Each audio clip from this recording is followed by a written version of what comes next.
In this video, I'm going to show you how to generate power using Aspen HYSYS. In this example, a water is streamed into the pump where its pressure increases. The pressurized water then moves to the boiler where it's heated and converted from liquid to vapor. The vapor then flows to the turbine where power is generated. Alright, let's jump into Aspen HYSYS and get started. For the start simulation, click on Create New Case.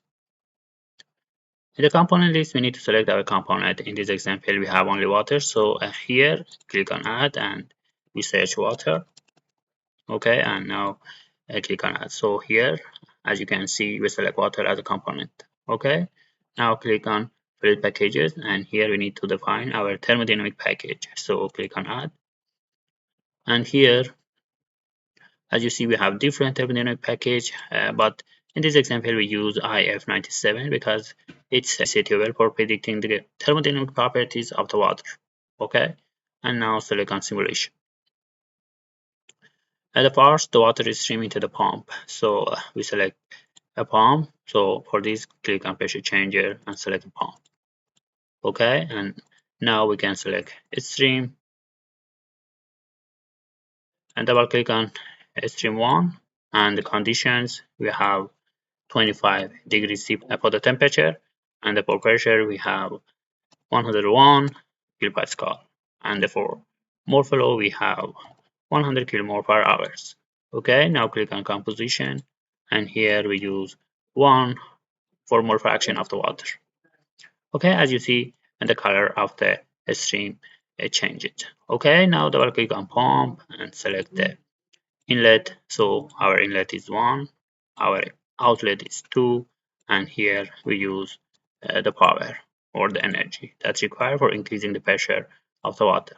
Okay, and now select a worksheet, and here in this section we need to increase the pressure from 101 to 1000 kilopascal. Okay, as you see, the pump has been simulated. So now we want to check the results. You can double click on pump, and here from the worksheet you can see the power that's required for increasing the pressure of the water. Okay, and now back to heat transfer and select the heater. Okay, and now double click on heater. Our inlet is 2, and for the outlet we use 3, and here we use QH for the energy. Okay, now click on parameters. We consider that P is 0. Okay, and now click on worksheet, and for the vapor we choose 1 because we want to convert all liquid to the vapor. Okay, now we can check the results of the heater. So double click on heater, and in the worksheet you see the heat duty that's required for increasing the temperature or convert the liquid to the vapor. We need this value. Okay, and finally we need a turbine to generate the power. So click on pressure changer and select expander.